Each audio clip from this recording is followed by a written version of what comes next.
Yo, everybody. Yo. All right, so check this out.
Just a little taste of what we will be talking about on today's Drumcast.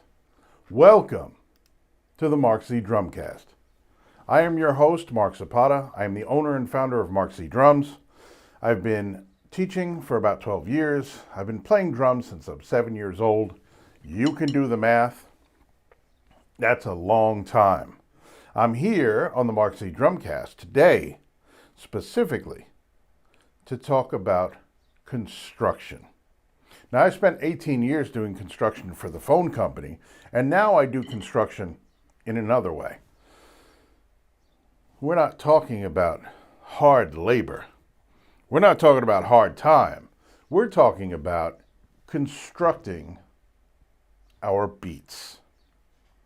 So by the end of this Drumcast, you're going to understand how to play everything I just played and a lot more, mixing and matching and putting our elements together and constructing some badass beats. So if you saw my last podcast, my last Drumcast, you were with me when we talked about constructing fills. One of the number one things that I work with my students on is creativity. How do we foster creativity? How do we get better at creating stuff? How do we get better at building stuff? And I always bring the analogy of Lego pieces. The more variety of Lego pieces we have, the better and cooler things we can build. The more pieces we have, the bigger things we can build, right? So, as in fills, it's the same way with beats. So by the end of this video, you will have the tools you need to create some really, really cool eighth note rock beats, which for rock music is primarily what we use. We're going to get into some other kind of beats in later shows. But for this particular show today, we're going to talk about constructing awesome beats that are fun to play, challenging to play, and great to listen to. And I always throw the word challenging in there because besides, what do we want to do, right? We want to make people feel something. We want to make people dance. We want to make people move. We want to make people perk up and listen to what we're doing on the drums. But besides that, what are we always trying to do? We're always trying to challenge ourselves. Challenge accepted. What I like to do when I talk to my students and they say things like, well, that's hard. That's difficult. I can't do that. So always to the end of the sentence, I can't do that, I make them add the word yet. I can't do that yet. It's a big context changer because the word yet implies that we will get there at some point. I can't do that is a very final type of statement. I can't do that ever, right? It's a very, very, cut and dry. That's it. I can't do that, which is never the case, right? When we're up against something that is challenging, and this is the word that I use, and it's a very deliberate choice of word. When we come up against something that's challenging, we accept that challenge, we meet the challenge head on, and we conquer that challenge. Okay? That's what I'm talking about when I talk to my students about replacing the word difficult or hard with challenging. And the reason why I do that is simple. Like I said, the context, the way the statement makes us feel. Okay? There's hope and there is a challenge. I don't know if anybody out there listening has ever been challenged to do something, right? Whether directly or indirectly, you feel you've been challenged. What do? We step up to that challenge. We gain resolve. We get that look in our eyes like, what are you saying? I can't do this? That's a challenge. So when we talk about things that are difficult and hard, I talk about things that are challenging, because then the idea is, okay, this is challenging. We're going to meet that challenge. We're going to conquer it, overcome it, and we're going to move on to the next challenge. So that word challenge, and it took me a little while for myself to make sure I use that with my students exclusively. And of course, I take these lessons on myself. So when I talk to my students, I say challenging. So when I'm talking about building beats that are fun, interesting, and challenging, it's always about us wanting to move forward and challenge ourselves to be better. So that's the whole idea of what I'm talking about here. And you'll hear me use that word in the last show when I talked about creating fills that are fun, interesting, and challenging. So that we're always pushing our own boundaries. We're always looking to get better. So language, I think, is very important, and especially the language that we use when we're talking to ourselves, when we're giving ourselves these messages about our own capabilities.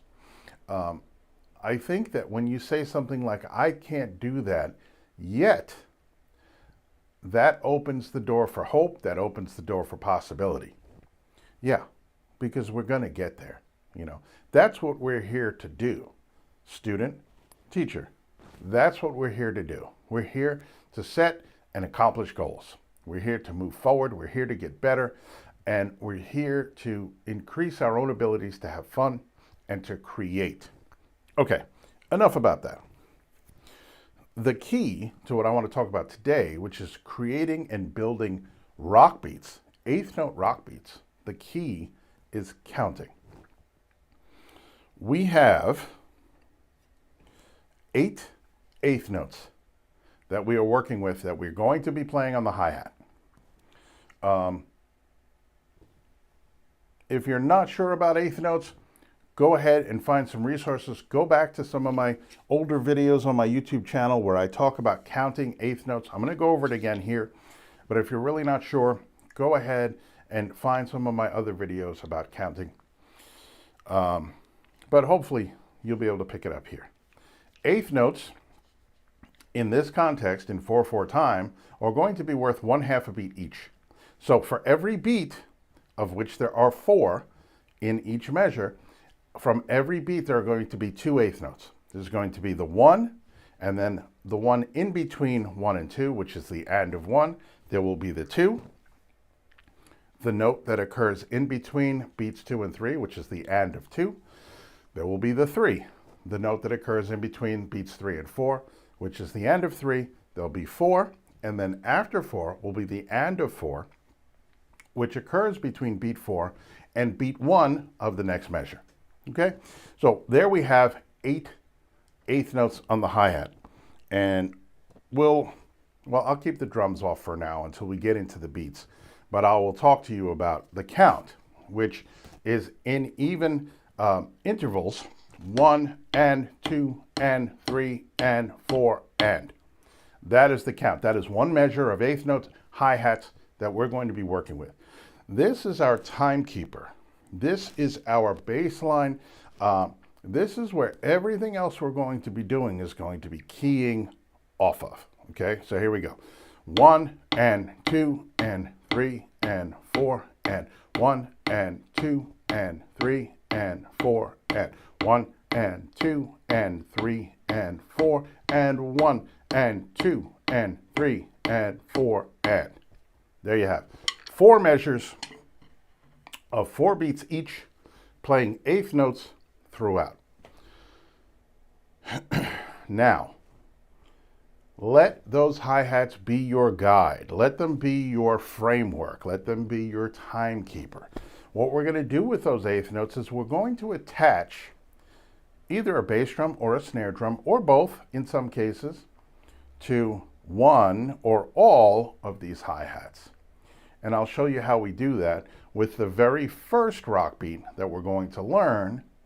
And this is going to help us to learn how to count so that we can now then expand. Like I talked about on the last show, with taking a simple idea for fills and expanding upon that idea to create all kinds of cool stuff from that little kernel of a simple idea. So here is rock beat number 1, the simplest of the eighth note rock beats. And here we go. I'm going to put a bass drum on the 1. I'm going to put a snare drum on the 3. No, I'm sorry. I'm not going to do that. Hey, what are you doing? Louie. I'm going to put a bass drum on the 1 and the 3. I'm going to put a snare drum on the 2 and the 4. And all of the ands, which are the notes that occur in between the numbers, all of the ands are going to be hi-hats by themselves. So again, I'm going to keep the drums off so that you can just hear the taps of the bass drum, snare drum, and hi-hat, and you can hear me counting along. So here we go. 1 and 2 and 3 and 4 and 1 and 2 and 3 and 4 and 1 and 2 and 3 and 4 and 1 and 2 and 3 and 4 and. So you heard me counting 1 and 2 and 3 and 4 on the 1 and the 3 beat. The bass drum was hit along with the hi-hat. On the 2 and the 4 beat, the snare drum was hit along with the hi-hat. Okay, so we've put some bass drums in, we've put some snare drums in along with the hi-hats. Now, the whole idea is that we have all of those eighth notes, 8 of them per measure to work with, where we can add a bass drum to it, or a snare drum to it, or both. Let's talk about taking a step further with beat number 2, which is going to place a bass drum on the 1 and the and of 1, and place a bass drum on the 3 and the and of 3. Snare drum will stay on the 2 and the 4 for right now. And so now this is going to be an example of adding a couple of extra bass drums to this basic kind of beat. Okay, here we go. 1 and 2 and 3 and 4 and 1 and 2 and 3 and 4 and 1 and 2 and 3 and 4 and 1 and 2 and 3 and 4 and. So now I'm going to shut off my mic. I'm going to give you the drums back so you can hear what it sounds like, but I'm going to count. So if you want to follow the count, read my lips.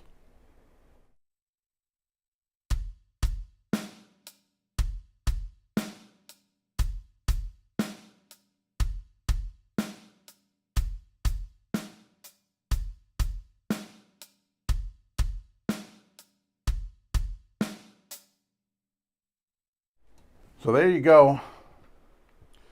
That is rock beat number 2. So all we did, let me see if I can get the chat up here. All we did, I think I can.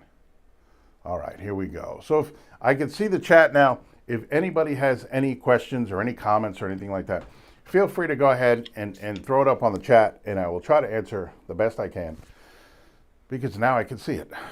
Okay, so that was rock beat number 2.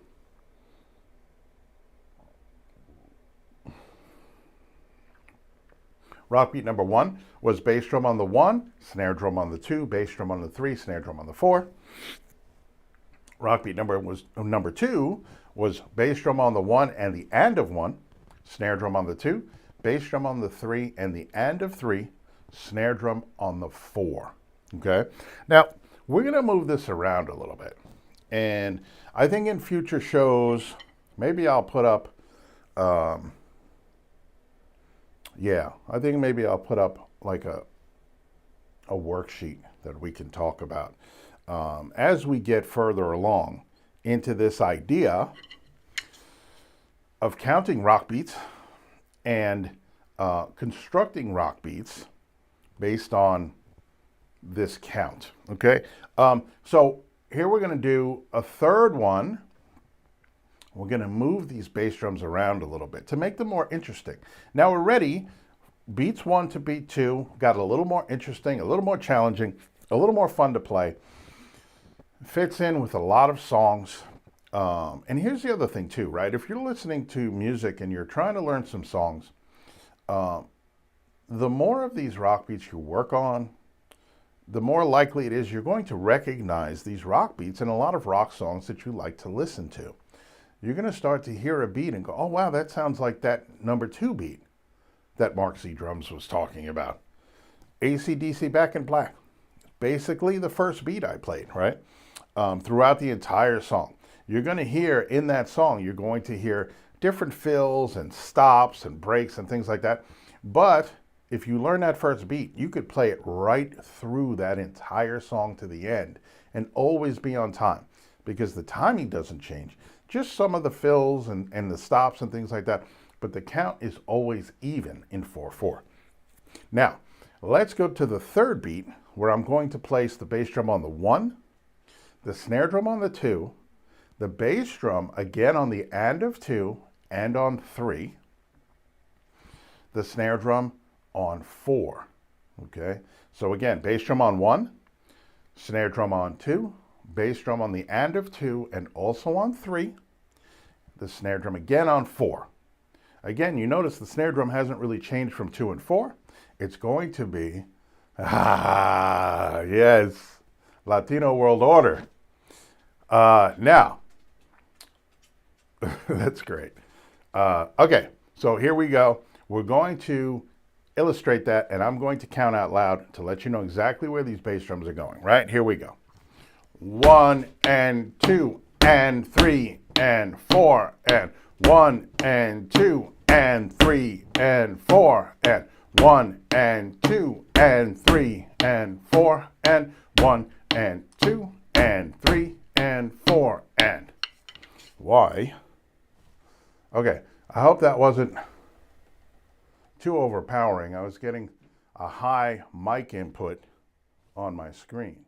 So now I'm going to put the drums on, and so you can hear what it sounds like with real drums, and I will count and read my lips.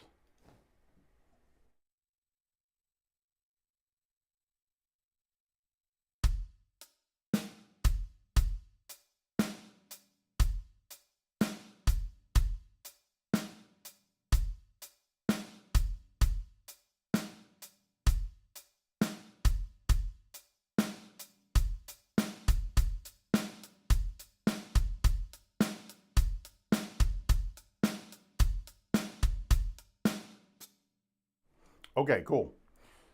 So I sped that up so that you could hear what it might sound like in a more of a common tempo that you might hear out there in the world in any songs that you're listening to. But the first way I played it, or even slower, you know, as slow as you need to play it, in the beginning is fine. We're not going for speed now. We're going for accuracy. We're going for we're going for evenness, right? So that the timing is right. And as we get more comfortable playing these beats, the speed will just naturally start to creep up. You'll get more comfortable, you'll be able to play it faster, and you will. So we're not concentrating on speed right now. We're concentrating on accuracy, timing, and making sure it's done right. Now, I'm going to do something different here, and I'm going to add a bass drum on the and of 4. So again, the 1 on the bass drum is on the 1, the snare drum is on the 2, bass drum on the and of 2 and also on 3, snare drum on 4, and then we're going to add a bass drum on the and of 4. So that once we go once through, it's going to start repeating. And it's going to stay the same throughout. Okay, so here we go. We're going to do it that way. I'll leave the drums on, bass drum on the 1, snare drum on the 2, bass drum on the and of 2, and also on the 3, snare drum on 4, bass drum on the and of 4. Here we go.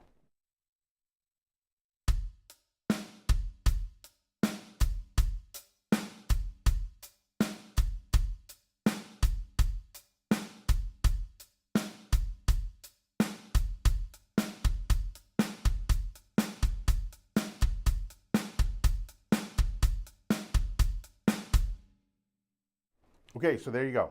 Maybe I will play it for you. You know what? I want to count it out loud. I want you guys to hear me counting it just to make sure that you get it. And so now adding that extra bass drum on the and of 4 starts to repeat the pattern.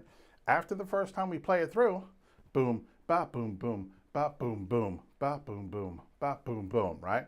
And then it starts to repeat that 2 bass drum pattern after the snare drum hit. Let's do it again. I will count out loud. No drums this time. Here we go. 1, 2, ready, go. 1 and 2 and 3 and 4 and 1 and 2 and 3 and 4 and 1 and 2 and 3 and 4 and 1 and 2 and 3 and 4 and. So there you have it. 3 really cool beats that I created and now can communicate to you through counting. That's the other great thing. And actually, there's a couple of great things about counting that I'm going to share with you right now. Number 1, I can communicate to you using my count. I can communicate to you a beat that I want you to play. Okay? So, teacher, student, two musicians in a room. I'm a guitar player. I have an idea for a beat that will work with the riff I'm playing. If I can communicate to you where I'd like you to put those bass drums, or better yet, a bass player and a drummer, right? A rhythm section, working out where we're going to accent, where we're going to be together when we're playing this rhythm section part of the song, right? The bass player, I'm going to accent these notes. If you play your bass drums on the and of 2, 3, and the and of 4, it'll sync right up with what I'm doing, and it'll sound really tight, and it'll sound really cool. So that's one thing. It's being able to communicate through counting with other musicians. Now, another great use for counting, and counting out loud. I want to say this real quick. Counting out loud is very different and way better than counting in our heads. We have a lot of things going on in our heads, especially when we're trying to learn something new, and we're thinking about what our foot's doing, what our hands are doing, the timing, the count. So if we're counting in our head, sometimes we could either stop counting because we forget, we could lose count because we're concentrating on other things and get confused. When we count out loud, it may be uncomfortable at first, but we get used to it, we get better at it. And once we get comfortable with counting out loud, all of a sudden it's another physical thing that we're doing, all right? Adding to our 4-way independence. Now it would be 5-way independence because it's 2 hands, 2 feet, and your mouth. I did say 2 feet. And your mouth doing different things at the same time. But that counting out loud keeps it right there in front and keeps you on track and keeps you where you need to be in the beat. And I've been counting out loud for many, many years. But I do encounter a lot of students that are kind of, I may be embarrassed by it, I'm not sure. But I say, you know what? It doesn't matter. You don't have to yell it, from the rooftops, but just count it out loud, loud enough for you to hear it yourself and loud enough for you to be doing something else that's actually physically happening, so that you don't forget and lose count. It's super helpful when you're learning a song and you're not sure where those bass drums are at, you're not sure what's happening with the snare drum, to count out loud. I can't tell you how easy it's become for me to listen to a song and begin to count. And we can figure out early in the song whether we need to count eighth notes or 16th notes. We'll get more into counting in other videos, more into basic reading in other videos. But if we count eighth notes or 16th notes as we're listening to the song, we can then start to place those bass drums along with the count and say, oh wait, that bass drum's coming in on the and of 3 and also on the and of 4. I've got it now. The snare is on the 2 and the 4. The hi-hat is playing straight eighth notes, but the bass drum pattern, which is the thing that changes most often from beat to beat, we can now start to pinpoint where those bass drums are hitting just from the count. And like I did with these first 3 beats that we talked about, or 4 beats that we talked about, is that I outlined it, where I was going to put the bass drums, and then I counted out loud as I played it so that you can hear and see that indeed those bass drums are hitting on those eighth notes, okay? So we could do a lot of stuff. I'm going to give you one more, and let me see, what would be a good one? Okay. So I'm going to play bass drum on the 1, snare drum on the 2, bass drum on the and of 2, bass drum on the 3, bass drum on the and of 3, snare drum on the 4, and then we'll put a bass drum on the end of 4 as well. Now, before I play this beat, anybody out there who's watching this, if you're at your drum set, or even if you're sitting in a chair, put your hands on your knees, right hand hi-hat on your right knee, if that's the hand you play hi-hat with, left hand on your left knee for the snare drum, right foot on the floor, or whichever foot you play your bass drum with, and try to play this beat in a couple of minutes before I play it for you. Again, bass drum on the 1, snare drum on the 2, bass drum on the and of 2, bass drum on the 3, bass drum on the and of 3, snare drum on the 4, and bass drum on the and of 4. Okay? I'm going to give you a minute to work that out. Very good. You nailed it. Did you nail it? I think you did. I think you nailed it. All right, so I'm going to play it for you with no drums. I'm going to count it out loud. Then I'm going to put the drums on so you can hear what it really is going to sound like with the drums. All right, ready? Here we go. 1 and 2 and 3 and 4 and 1 and 2 and 3 and 4 and 1 and 2 and 3 and 4 and 1, 2 and 3 and 4 and. Okay, there you go. I'm going to play it with the drums and then a little bit faster. Hold on.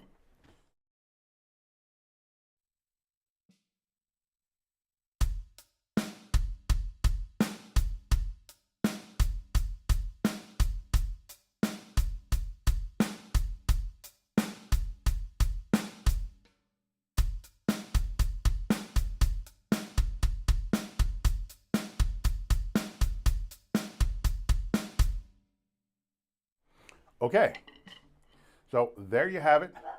That almost sounded, what's up, Louie? That almost sounded a little like, maybe it's Tricky by Run DMC. Or a different song, I don't know. It just gave me Run DMC vibes. But anyway, so we've done, what, 5, maybe 6 different beats. And out of those 6 beats, you could probably hear in your mind a song that you know that you like that uses one of those beats. The great part about counting the way we talked about today is that it's kind of like a key. It's kind of like, you know, when in the movie they find a map but they don't know how to read it, and there's a key that tells them what everything on the map means. It's kind of like that, right? So you have a beat, you hear it, but you don't know really what's going on. So the counting part is the key. Once you learn how to count, you can determine what's going on in that beat. So I've given you 5 or 6 examples. I kind of lost count. I kind of lost count. I give you 5 or 6 examples of how we put together beats using counts, and we can add bass drums to different hi-hats in that group of 8 per measure. And then we can also add different snare drums in much the same way we added the bass drums. But that's where I'm going to leave it for now. I think that's a pretty good chunk for everybody to chew on that may be interested in working on their beats and building some beats. I want to thank you all for coming. Viva la raza. Thank you everybody for watching and tuning in. The people that come in live, awesome. And also the people that tune in at a later time and check out the videos. Please visit all of my socials, Mark Z Drums, across all platforms. Please like, subscribe, follow, and everything you can do for everything that I do. I would appreciate it. I also have a Patreon, which I'm putting together. I have a website, which I'm putting together. All right, I'm putting also together an online drumming course. If you like what I did here, hit a like. Give me a like on the, the thumbs up thing, whatever. And let me know what you think. Comments are always welcome. Questions are definitely always welcome. Check out my socials. I also have a TikTok, Instagram, Facebook. And as we go, you're going to see more drum covers coming from me. You're going to see more instructional clips coming from me, which will be kind of a little bit of a kind of a preview into what you can find in my online drumming course that is coming soon, which will cover A to Z, soup to nuts, everything within drumming and the periphery, the outside of drumming, things you would need to know if you're a drummer, but maybe through my experience and my time of drumming, which is a very long time, I may have experienced those things already, can pass them on to you and save you some time to learn these things, right? That's the benefit of experience, and I think that's what we do as humans, right? We pass our experience down to other people. I've had a lot of experience. I have a lot of knowledge about drumming, and I want to pass it on to everybody who wants to listen. Simple as that. So thank you very much for watching the video. Go check out my other socials, and I'll talk to you next time. Take it easy.